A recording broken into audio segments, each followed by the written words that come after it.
What's good, everybody? I hope all is well. I hope you had an amazing day. And I want you guys to come on in the room, come on in here, and let's have a conversation tonight. Let's have a conversation tonight. I'm so excited about this conversation that we're starting tonight with two candidates. We're going to let them tell you more about themselves as they come on, but we have to vote, y'all. We have to vote. Sometimes as Christians, we say, oh, let's pray, let's pray, let's pray. And we can do that, and we certainly will do that. But at the end of the day, there has to be people, there needs to be people in office who care about people. Black people, white people, brown people, yellow people, all people. And I want to say especially Black people. So thank you for joining tonight. We're going to get into the conversation. I'm not going to talk too much because it's not about me tonight, but I do want to give you some information. So if you guys watch the podcast at all, every week or every time we go live, we do a giveaway. Okay. So I need you to be involved tonight. I need you to share this video. Okay. We need as many people to vote as can. And we need people to be educated. This is one of the reasons why I'm doing this, because I've literally had people tell me some of this stuff we never knew. And I've literally had people tell me they have never voted before, but will vote in this election. So I said, okay, we got to do more. We got to do all that we can do. And I wish I started sooner, but hey, we're going to do what we can while we can. So again, I want you to share this video. Hey, Ashlyn, that's my sis. I want you to share this video to win. Okay, so let me tell you what you're winning, and then we'll get into the conversation. We are giving away tonight a free trip voucher. If you like me, you travel a lot, hotels can be expensive, Airbnb, all of those things. So we are giving away a free trip voucher. All you do is pay the taxes, okay? You can go to Atlanta, you can go to Florida, you can go to Chicago, you can go to Hawaii, you can go to several places. You choose where you want to go. So in order to win the free voucher, I need you to share this video. And what we're also going to do is to check and see that you have liked the Candid Conversation pages, okay? And that when you share it, you have to use two hashtags, okay? Derrek for SC and Rutherford for SC. You have to use those hashtags to be able to win. Okay. All right. So that's that. We're going to get that out of the way. So please share the video so that we can get as many people in here as we can. Okay. All right. So let's do that. Let's get into the conversation. I want to go to my brother first. We are family. We used to go to the same church, and I love his wife and his family. We're going to get him on. Can y'all say hello to Mr. Derrek Pugh? What's going on, family? What's going How y'all on, doing? brother? Yeah. I'm good. How you doing, sis? I'm great. I am great. I am ready to help make change. To help make Absolutely. change. Listen, and I've been talking about this. Y'all know. Well, for those who don't know, this is a Christian podcast. I'm a preacher, singer, musician, realtor. I wear a lot of hats.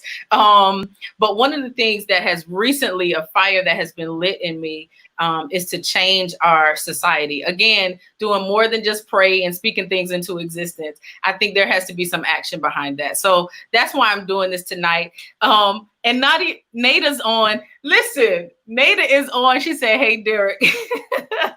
That's my Benedict College sister, BC. BC. Okay. BC is in the house. We got everybody else on here from BC. Y'all just rep.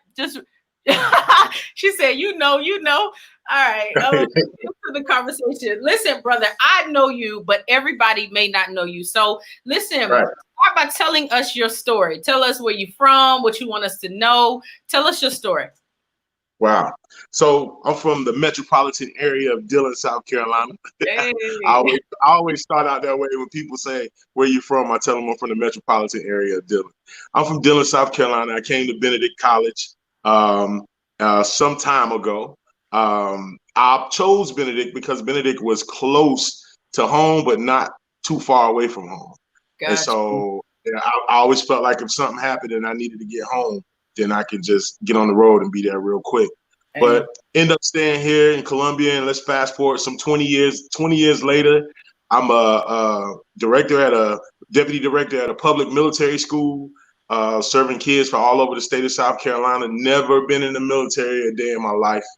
Wow. God just put me in a position to be blessed, to be able to use my experience, and lifted me up to be able to help the kids across the state. Prior to that, I was running recreational programs, summer camps, and after-school programs for Richland County right here in Columbia, South Carolina. And so I've been in the human services field for over 20 years, and it's mainly been with the population of kids and community. So I like to say, before I even thought about doing public service, I was already a public servant. That's good. That's good. Yeah. That is good.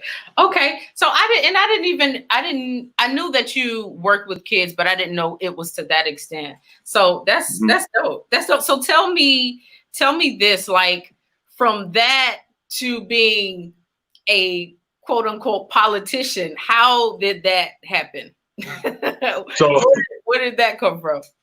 So you know, I'm from the country, so it's the old additive to say, you know, if you're gonna complain about something, then do something about it. So this is my way of doing something about it. I looked around, and I looked at my household, and it was definitely two strong candidates in my household. But you know, I put myself out there to be that, because my wife at the time had a lot of other stuff going on. You know, we're deep into the community. And so we wanted to make sure that we gave those people around us a voice. And what people don't understand is I'm running for Richland County Council District 2. District 2 stretches from Blythewood to Broad River to Harbison and to that Crane Creek area. Okay. I've experienced life on all those levels. I've lived on Broad River. I've created programs for those people on Broad River. I started the first feeding program at Crane Creek Community Center some time ago, maybe 10 years ago. And now I currently live in Blythewood after I got married and me and my wife decided to build a home. That is awesome. So, and one of the things, and I was kind of talking to you about this, is that I'm mad because, like, I just miss your district. I'm over here in Irmo, a little bit past Harbison. So, but I still wanted to do this. Number one, I think it is so important for our people to see, especially young, Black, educated community leaders. I think that it is so important, again, because sometimes we can get such a bad rap. We can have this stigma that we are this or we are that. But that was one of the other reasons why I wanted to bring as many people as I could onto the platform for us to kind of just have a conversation. So again, I appreciate you for coming. So tell me this, like, okay, so I said that there are people that said they never voted. My mom, that's her district. That's good. Yeah, she's in Blythewood actually, too. So, but so for the people who said that they've never voted, they didn't see the importance, and there are still some people who are like, my voice doesn't matter. What is it that you would tell these people, specifically around what you do and the candidacy that you're going for? Right. So, you know what, when you asked me to be on and you said, you know, D, we just want to have an organic conversation and be candid, I thought it was real important. And what people don't understand is, I think now, you know, when President Obama was elected the first time, I think he energized the country, and then especially on the Democratic side. And then his next term, same thing happened, but midterm elections, we fell short. And now that I think people are starting to see that, hey, I sat out from voting, and this is what happened. So now in 2020, I think people are energized. But you know, I think it's, on one hand, when they were energized one time before, it was more of a celebration type thing. And now I think people, with the current climate now, people are angry.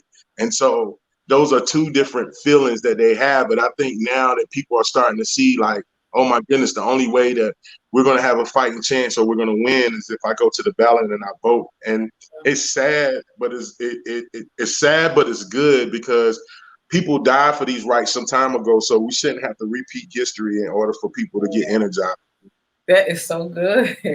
That is so good. People die. And I think, you know, and I told people the other day when I was on with Hamilton, that I was one of those people that was like, okay, I'm gonna vote for the president. The other ones I really didn't pay much attention to. Now I feel terrible at this point because like you said, it really shouldn't have to take all of that for us to see the importance, but I just didn't. And I think that there are so many people like that. Go ahead. So let me tell you this, Kristen, and we're gonna be real here. Let's just be real. A lot of people decided not to vote and don't get involved because they feel like that they're out of touch with that per se politician that's supposed to represent them. And it's not every elected official, but you know, we have a handful that only show up during election time, or we have a handful that only comes around for photo opportunities. And so when people start seeing through that, let me tell you, there's some real people out here that can see through the fakeness and you just being there for them because you need them at that particular time. And so they're not going to go out here and cast their votes for that person because their views of that person are skewed because of the way that person maybe have interacted with them on different occasions, or what they're perceived to be because they're not out in the community and they're not touching people. So it's important for us to make sure that we are out in the community and people know that we're human just like they are, and we have the same issues that they have. I totally agree. And we have a question. So Thurney said, can we talk about the importance or the significance of voting in the primaries? And I think that is so important. I'll let you answer that and then I'll jump in.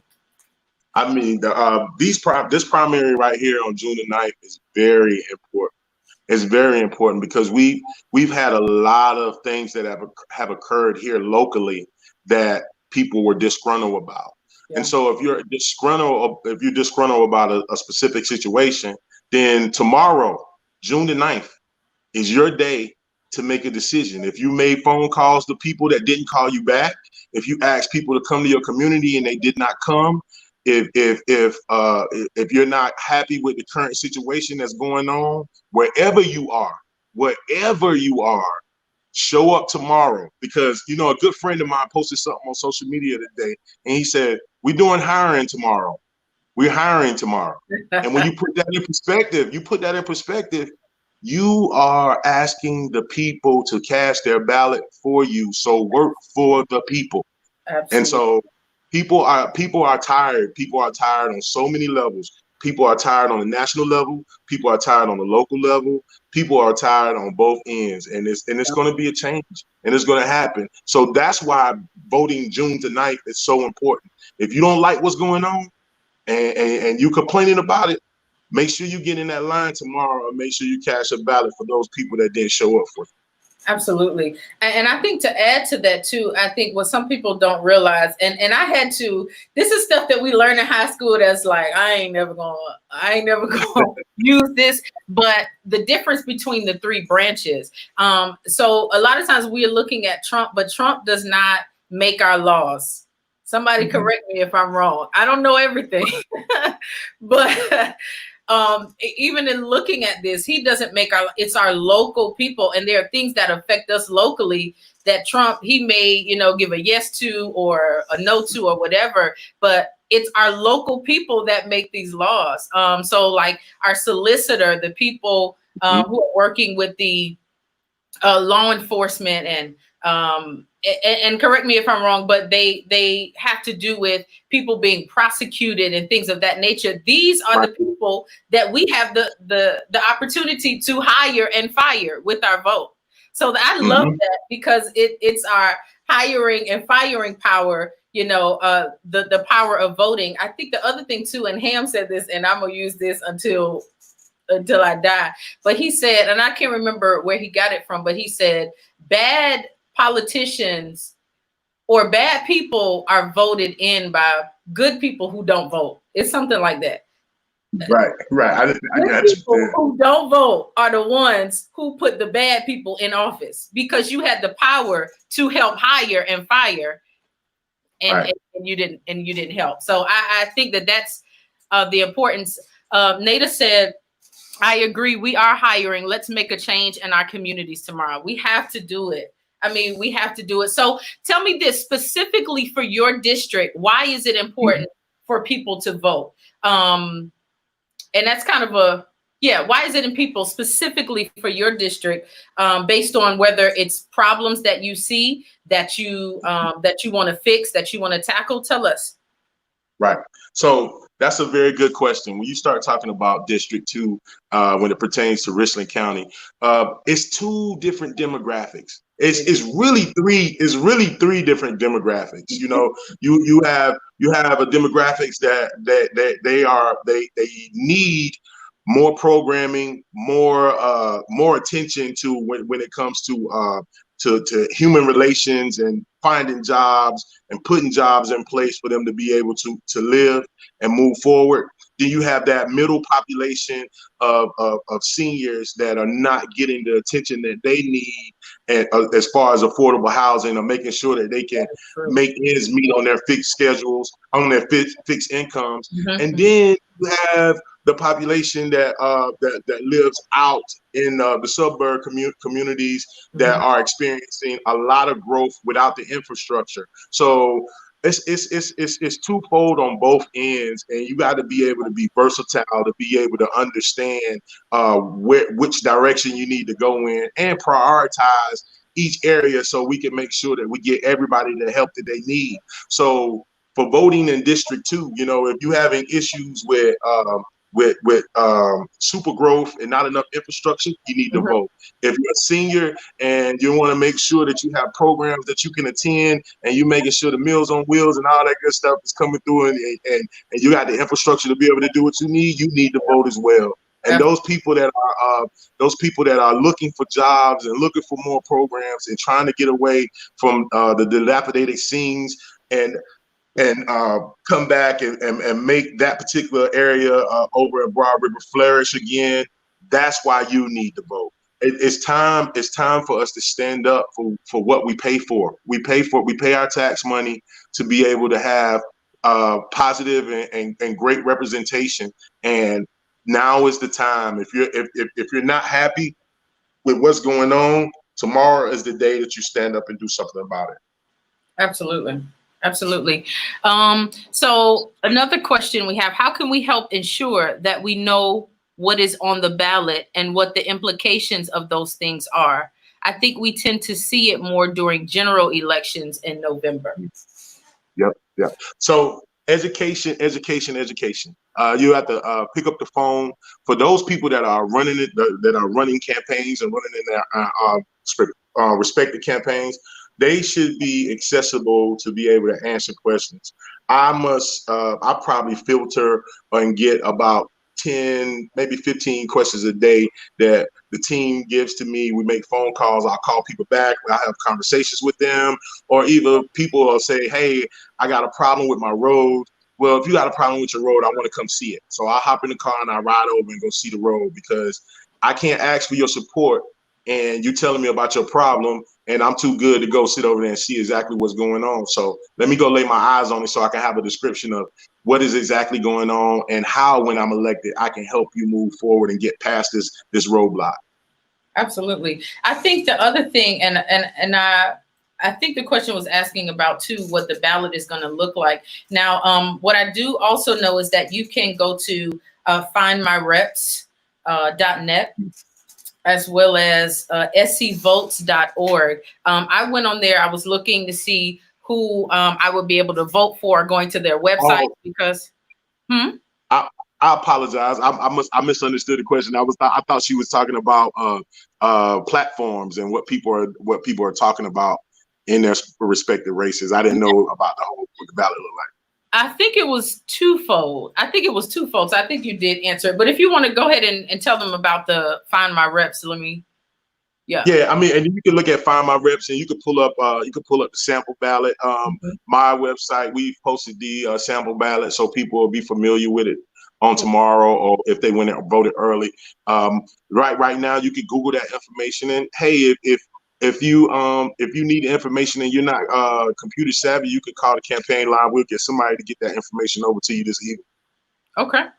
Good deal. Good deal. So I would definitely recommend that if you haven't looked at the sample ballot, that you look at that you do your research on who we're voting for, so that we know, again, who we're hiring. That is so good. I'm going to keep using that. So let me ask you this, Derrek. So one of the things, as we talked with Ham the other night, I got a question or a comment that came after we ended, but I think it's a good question. Tell me, well, when it comes to officials and the people, I think that there should be accountability on both ends. I don't think that we should just, do things like this around elections and then we don't see you no more until the next one.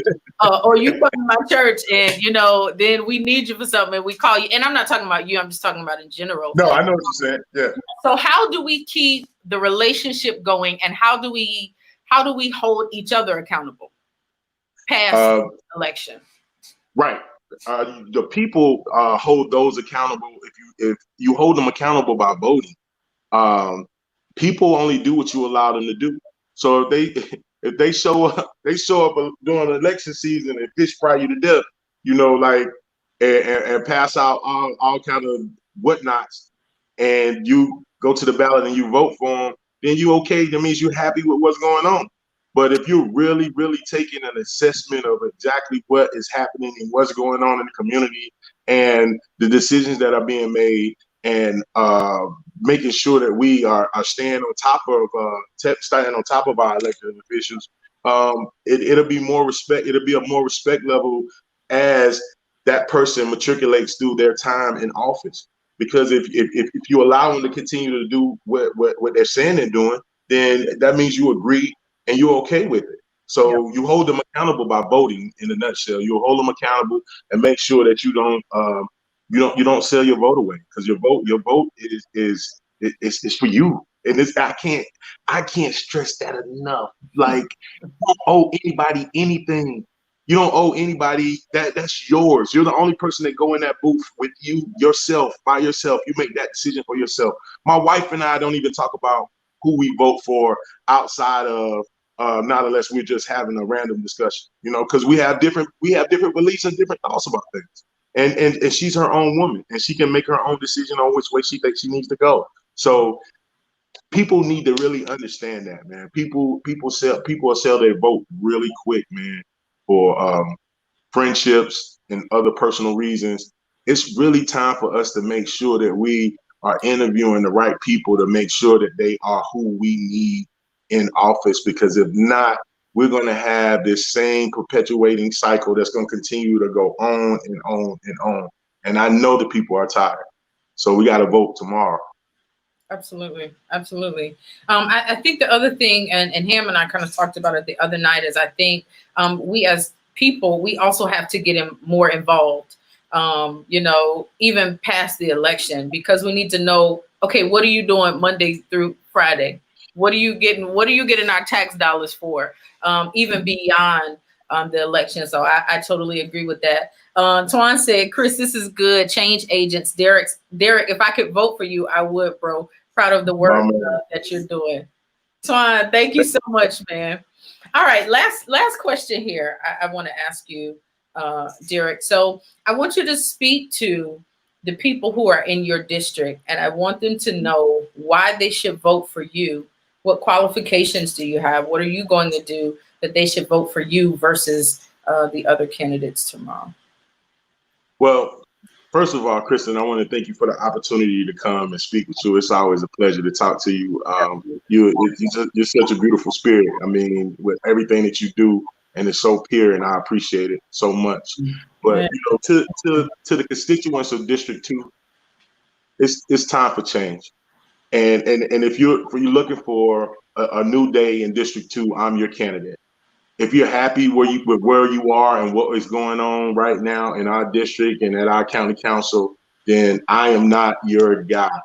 But if you're ready for change and you're ready for a new day and you're ready to move Richland County forward and think about where we're going to be 10, 15, 20 years from now for your kids, your grandkids, your investments, your quality of life, your schools, healthcare, everything is on the line tomorrow. So I humbly ask for your support for Richland County Council District 2. I promise you that I will earn your vote every day, and I will make sure that I'm boots on the ground trying to make change, because it's time for change. And I just want the people to know that I'm here for them. Thank you, Kristen, so much. No problem. Thank you, bro. You enjoy the rest of your evening. All right. All right. Listen, that was Derrek Pugh, District 2, Richland County District 2 candidate. So again, we want to encourage you tomorrow to vote whatever district you're in. Let's vote tomorrow, South Carolina. Now, listen, we have another candidate who I don't know personally. I literally just met her a few days ago. And I wanted to get people on that I knew that I could speak to their integrity, to speak what they do. And several people kept sending me like her videos and posters and things of that nature. So I went to the website, and I was very impressed just looking, and I was going through several videos to just see what was going on. And I said, let's reach out and let's see if she'll come on. I don't think it could hurt. So I want you guys to I can't see you, so you have to give me emojis for this hand clap. But can y'all say hey to Naida Rutherford? Hello there.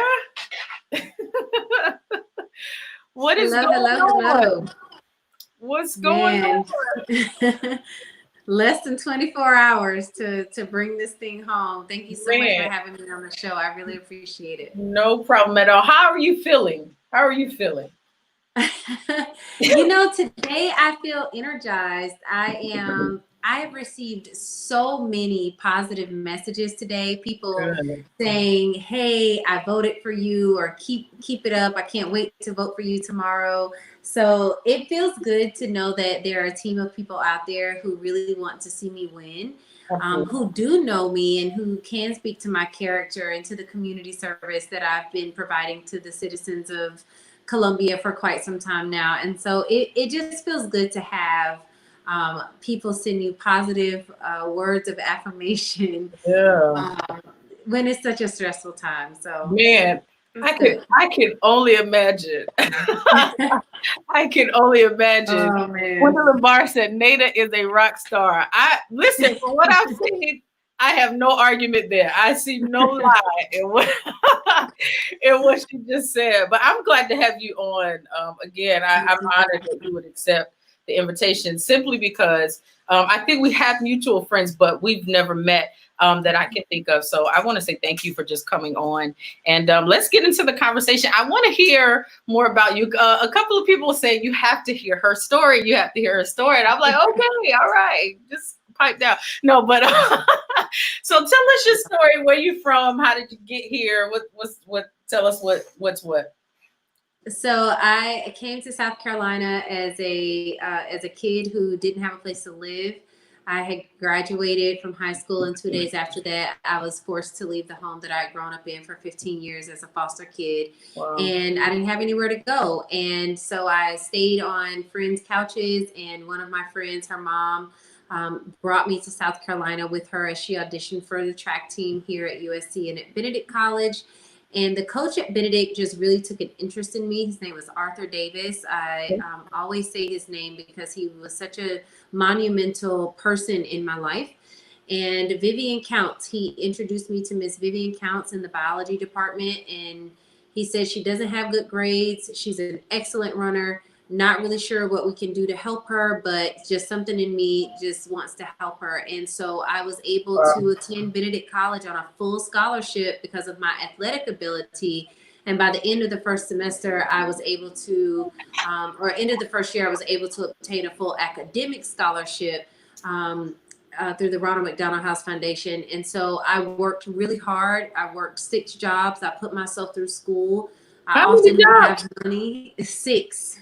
Gee. 6. And I mean that. I worked really, Wow. really hard.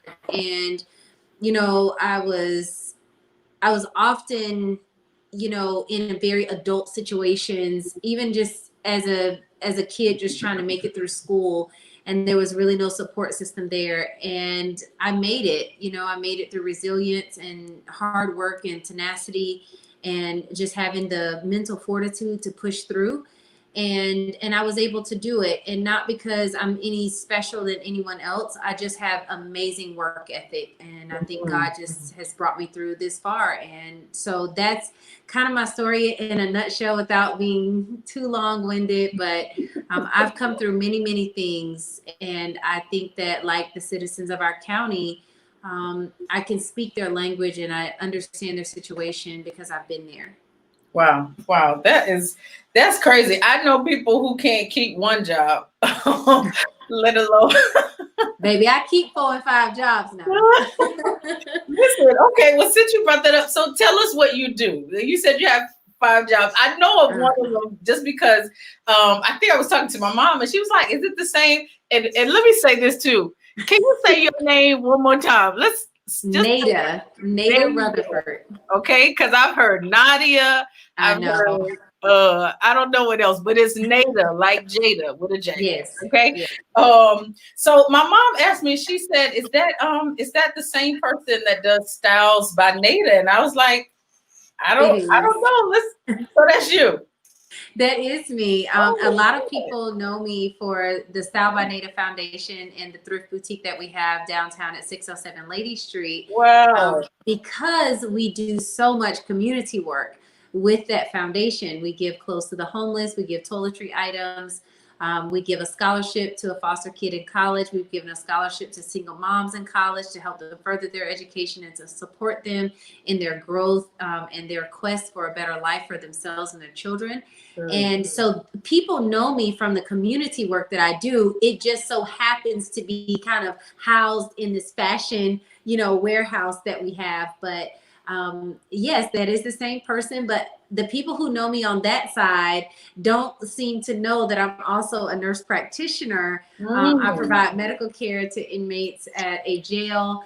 Wow. And I recently started doing some liposuction procedures and some different things at a medical spa in Chapin.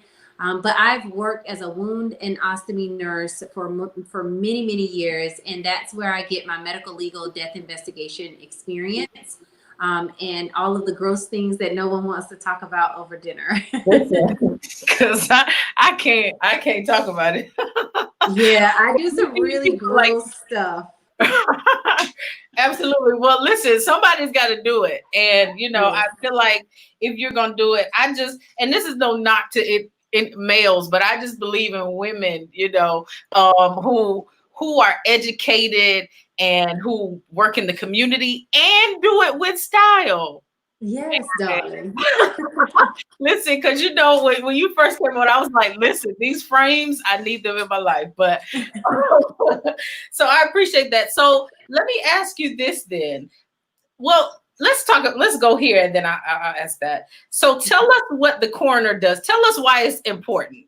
Tell us why we even need to vote for a coroner. What's the importance of it? Talk to us about that. Which I hadn't heard, but so I think the case of George Floyd, as sad as it is, has brought to light so many things that are local, that impact local communities. So when you have a death that happens at the hands of law enforcement, the coroner's office is supposed to be the voice that says, hey, this was done. This is a homicide, and this is how this person died. So the coroner and the medical examiner work in collaboration with each other to help determine the cause of death, which is the medical reason, and then the manner of death, which is like homicide, suicide, accidental, undetermined, natural causes. Okay. And so to give you an example, if someone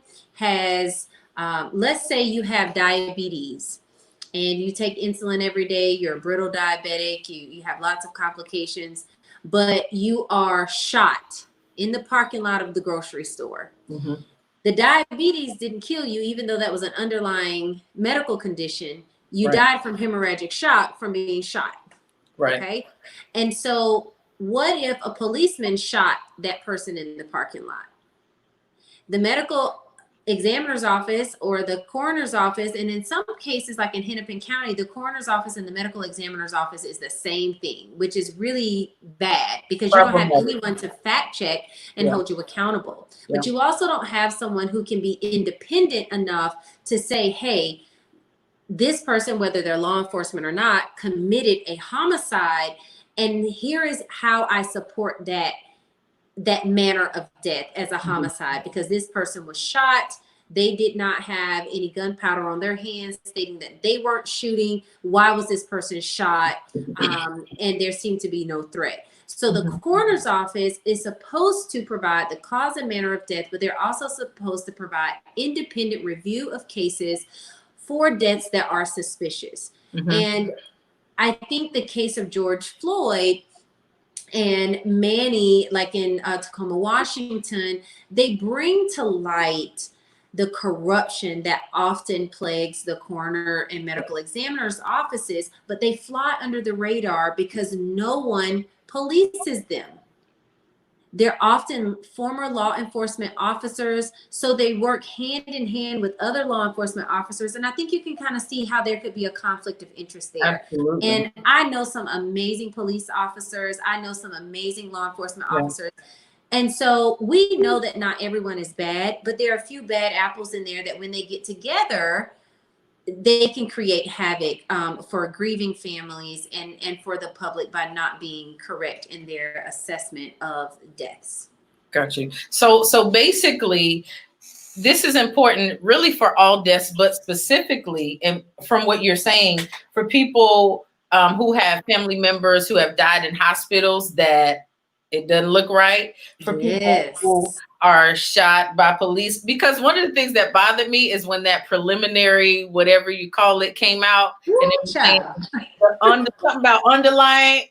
Listen, there was some words that formed in my mouth that I had to say, no, woman of God, okay, don't say that. But, you know, okay, so it brings to light this important, and even accidental deaths. So this is where this stuff is important from what you're saying. So why the coroner is so important, and to have those two roles.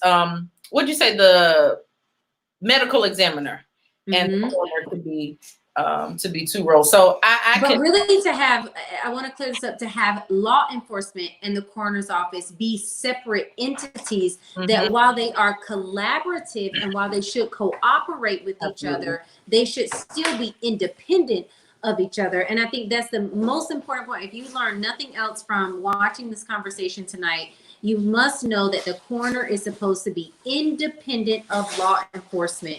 And that's definitely what I bring to the table. I have no allegiance or alliance or formal relationship with law enforcement. And while establishing rapport and meaningful relationships with the other offices that are involved at the time of a death, you should still be independent. You certainly shouldn't be running dual campaigns as we are seeing in our current election cycle. Got you. So basically what you're saying is you're not a part of the good old boys club to where y'all have. Okay, got you. What we won't do is that. Got you. So tell our viewers, those who are in South Carolina and in Richland County who have the ability to vote for you, tell us why I know we just talked about one of the reasons, but tell us other reasons why we should not vote for a candidate who has been in office for this long, versus why we should vote for you. So the number one thing that I want to point out is that most of your viewers and most of Richland County has no idea what the coroner does. Yeah. And they are a public official that people elect into office. We hire and them. no one knows what they do. Yes. So that alone tells me that this is a person who is not only not out in the community like they're supposed to be, but they are so under the radar that no one is watching them. Yeah. And that's not okay. The public should be able to hold them accountable. And I've received numerous calls, text messages, DMs, emails from people who say to me, I don't know what the coroner does. I don't even know who the coroner is. I've never seen that person in my community. Right. I couldn't pick him out of the lineup. And this is a person that taxpayers pay a pretty nice salary to be in office, and you have no clue what they're doing. And I think that's not okay. I just like I'm out in the community now, and people know me now for the community service and the works that I provide in the community. They will see me. It's just now, you know, people say, well, how do you make this transition from life to death? And how do you make this transition from being a business owner to wanting to be coroner? It's a natural progression for me because I'm already doing the work. And I know that God called me to be in healthcare and to serve people. I'm doing those things. And now I want to combine them in a way that empowers our community so that in times of death and stress and traumatic events, that we're better prepared so that we can make very educated decisions. Yes. Listen, and that's one of the things, and I think I said that in the opening, that I think for a lot of people, we don't have the education for the preparation. Like, we just don't know. We don't know why the census is important. Right. We just don't know. We don't know what the coroner should be doing to hold him accountable. So I think forums like this are so important because, you know, it's educating our people on what to do. So tell me this. So once in office, tell me how you will continue, because we talked about with Derrek, like the accountability again. Somebody said sometimes we elect these people and then we don't see them again. What can we see from you even beyond the election that will help prepare and educate our people? So I would like to be clear to let the people and the citizens of Richland County know that whether I win this seat tomorrow or not, I will continue to do the work. So that's number one. I'm already doing the work and I will continue to do that.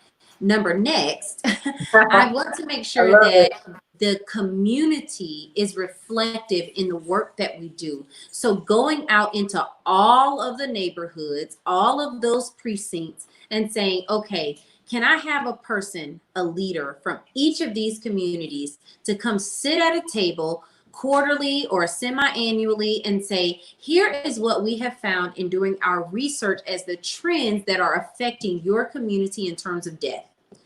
How do we fix it? I'm a solution-driven person. I do not believe in just sitting around and complaining. Right. Bring your solutions to the table. This is a meeting that shouldn't last very long, maybe an hour, maybe an hour and a half. We come together and we say, okay, diabetes is disproportionately affecting Richland County. Yeah. We have one of the highest amputation rates in the country. Why? Why are we cutting off the legs and feet of the people in this county? So if this is an issue for us, how do we fix that? Yeah. Is it creating better access to community gardens? Is it creating better access to healthy food choices? I don't know the answers. I don't have all of the answers for those things, but I think I can bring the people and the resources together so that we can start impacting change and causing and having preventative measures put in place versus always reacting and showing up just in times of grief and death. That's good. That's good. Because, you know, and if we think about it just in terms of relationships, like, if I have a friend, I don't want to just see you when there's something bad going on. Like, no. How was your day? How you doing? What's going on? What you working on? Temperature checks. Yeah. And then those people from the community can say, she hasn't been here. Yeah. Where is she? I want you to put me on blast. But before you try to publicly put me on blast, call me. Because I'll make sure that you have a number that you can call that is a direct line, and we'll set up times so that we can have the hard conversations, so that we can talk about the hard things, and so that we can come up with solutions. Like I said, I'm very solution driven. If you're going to come to me with a complaint, then come to me with a solution as well.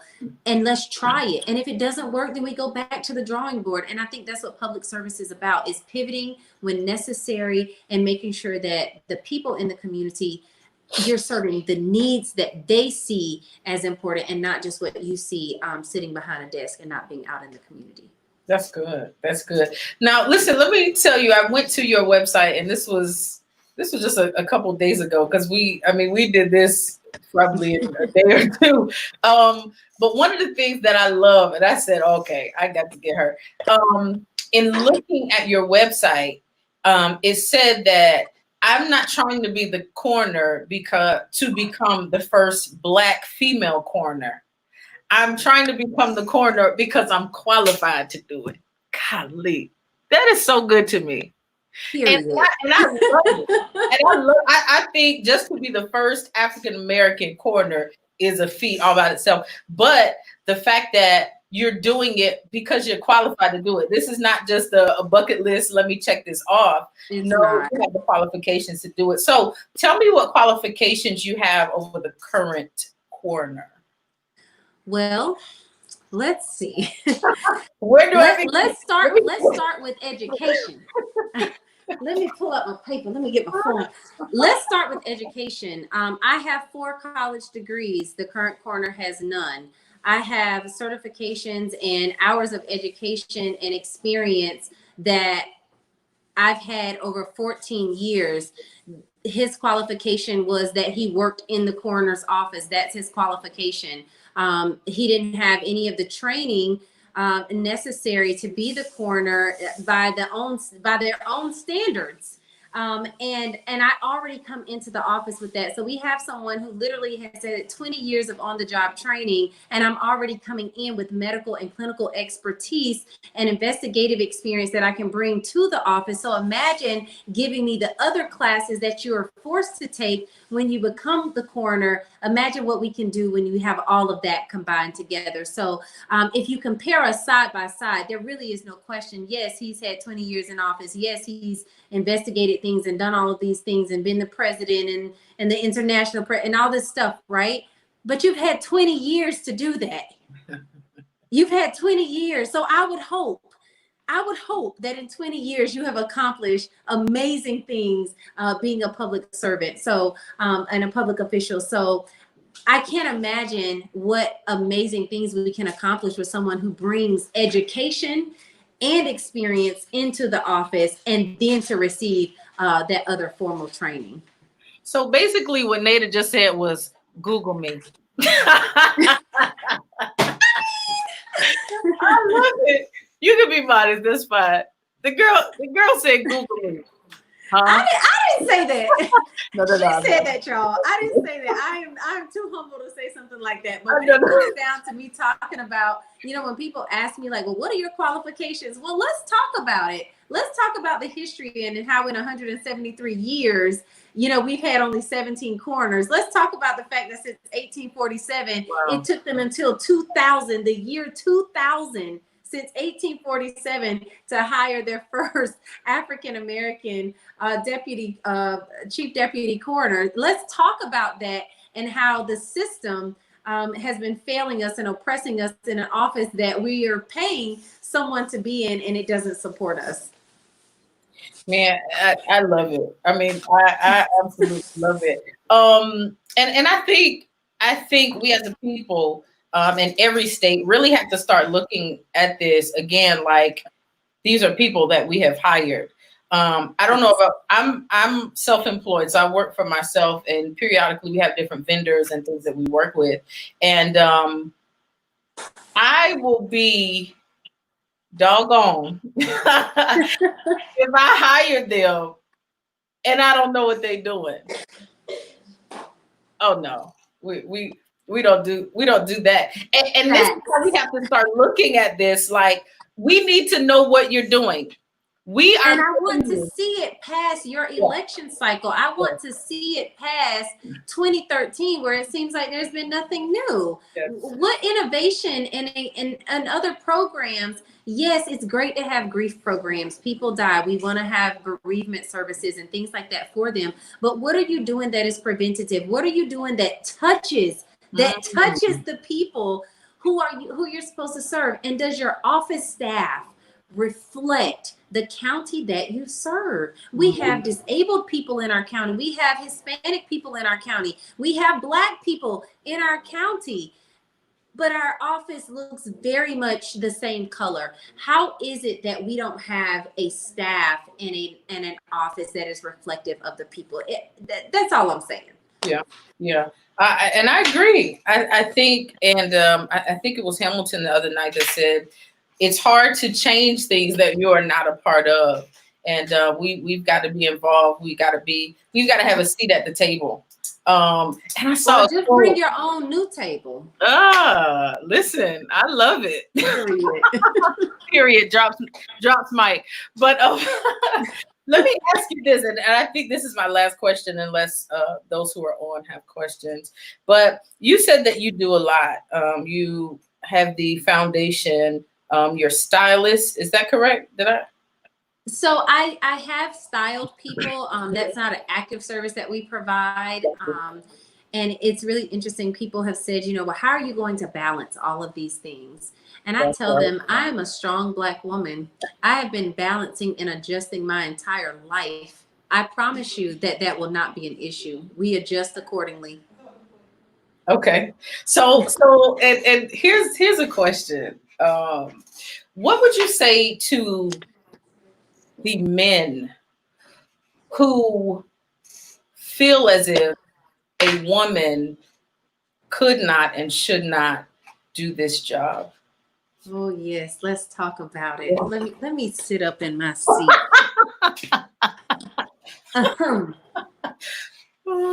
No, seriously. Yeah.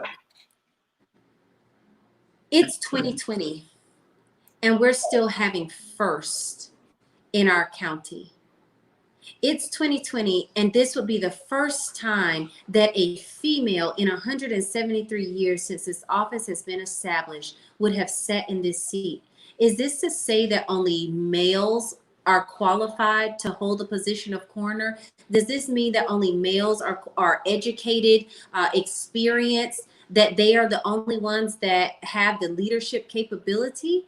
I think you could ask men this question and they would tell you absolutely not. It's just been the status quo. And when you don't have options, you do what you have always done. Well, I am the new option. I'm the opposition, and I'm here and I'm ready, and not only am I ready, but I'm qualified and perfectly capable of leading the coroner's office into this new era of change. It's as simple as that. There's no question as to whether or not women are capable. It's a matter of whether or not they're given a fair chance. And I hope that the citizens of Richland County give me that chance. I do. And if it doesn't happen, I am still going to lead. I am still going to do the work and do the things that I've always done, because I am not performing for them. I have an audience of one, and that's the man upstairs. And that's what I do, because that's the path that I'm on. That's the passion that's in my heart and in my spirit and my soul. And I'm going to continue to walk that path. I love it. Well, as you were talking, I thought about one thing. It cannot be easy to not only be a candidate, but even once you're in the seat, how do you expect to deal with opposition once you're in that seat? Well, let me tell you this. My entire life has been a practice for opposition. I've been a runner. When, people like me don't run distance, right? Most Black people, they're like, oh, we're sprinters and things like that. I run distance, and I did it very well. It took me to nationals twice and helped me become an All-American. I was a kid that made D's and F's in school. I had a lot of opposition, and I came to college and graduated magna cum laude with a biology degree, and then subsequently received 3 nursing degrees after that. Full scholarships, mind you. Opposition is what I do. I operate in crisis because that's what my life has been. So I feel like everything that I've been through has prepared me for this moment. And I'll tell you this, most often I'm the only person of color. And a lot of times I'm the only woman sitting in the room or sitting at the table in situations that I've been in, because I am a leader and my peers choose me to lead them. And I'll tell you this, I took a job once, and I had to be in charge of an entire nursing staff. And most of these nurses had been nurses longer than I had even been alive, let alone a nurse myself. But the level of expertise and training that I brought to that office allowed me to give deference to people that have experience and more experience than me, and to be able to say, this is your strength. Let's have you operate in your strength. And so this is not about me going in and, mud slinging and trying to make waves. This is about me collaborating and supporting the people who are already supporting our community, and saying to the office of coroner, to the people who are there, I'm going to expect the best from you because I'm going to give you my best.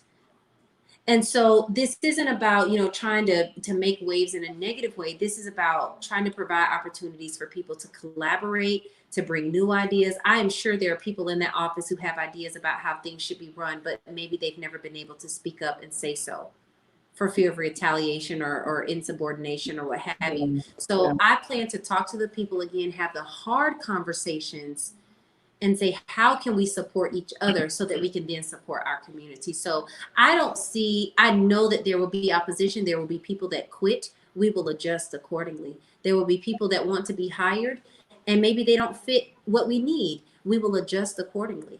And that's just what you have to do in leadership. You have to make the hard decisions, and you pivot when necessary. Yeah, man, this has been good. This has been so good. I think it was so important for us to have more conversations and to educate our people on what the coroner does and why it is so important. God forbid we have another Black man or woman killed in Columbia or killed in South Carolina. And these are things that, we need to know that we have people in place that care about people. And I mean all people. I know we're on Black Lives Matter, but at the end of the day, especially those of us who say we're Christians, I might be getting in some trouble. But we really have to make sure that there are people there who care about people, period, including Black people. I'm not excluding us, but to care about people in general. So Naida, thank you so much for this conversation. Thank you so much. Yeah, 30 said, here's a quote: "We will adjust accordingly and pivot when necessary." So dope. Tia Durant is on. She said, "Say it." So listen, thank you guys. If you guys don't have any other questions, Naida, I want you to give the people last words before you go. And so Gwendolyn, I'm not even gonna try. Miss Barnes said, "This is a great platform. I'm so happy that you invited Naida so that you and others could get to know her. I can't wait to vote for her tomorrow." I mean, me too. I don't normally tell people who I'm voting for, but I think it's obvious at this point. But Naida, give us last words before we go. To the people of Richland County, I want to thank you for having the opportunity to be able to run for this office. Since I came here as a homeless teen in 1999, this county, this city has supported me. And I just want the opportunity to give back some of the love that you have given to me. Thank you for all of your support over the years. Thank you for your prayers. And most importantly, thank you in advance for your votes tomorrow, June 9th, as we go into the June primary. Thank you so much. Absolutely. Thank you so much, Naida. My pleasure. Thank you so much for this platform. I appreciate you. God bless. All right. God bless. Listen, we are done for tonight. I want to give you just a couple of things before I let you go, but I want to say thank you for those who are on tonight. Listen, I have just been, a fire has been lit in me to do all that we can do to not just, Jesus, Jesus, Jesus, and shout, shout, shout, and vote for bishops, but you don't know who your representative is. I am determined, even beyond the election, to keep these conversations going so that we are educated and that we are involved. Listen, I want y'all to take y'all passion to the polls. I know some of us are upset and, all of those things, and there's so much going on, but we have to take our passion to the poll tomorrow, okay? So thank you for being on. I want to give you one last thing. If you haven't shared, I want you to, Regina Skeeters, hey sis. So I want you to share this video so that we can get it to as many people. We still have time. Tomorrow is not, I think the polls close at 7. So we still have time to get as many people. Listen, y'all, I have been getting texts and inboxes from people who have never voted. So there is an impact being made. So if you don't mind, share it on your, and I don't just mean this video, even tomorrow, if you want to post, text people, let's do whatever we can so that our voices are heard. Denise said, take your passion to the poll. Thank you, sis. Listen, this is the 4th Thursday. So we are scheduled for a candid conversation this Thursday. You do not want to miss it. Listen, let me tell you what we're talking about. And it's going to be a little bit of a heavy one, but I need y'all to be a part, okay? We are talking this Thursday at 8 p.m. on this page about untying soul ties. Woo-hoo! We're talking about untying soul ties. So I want y'all to come back this Thursday at 8 p.m. I look forward to the conversation. Listen, I love you guys. Please vote tomorrow, and we'll see you soon.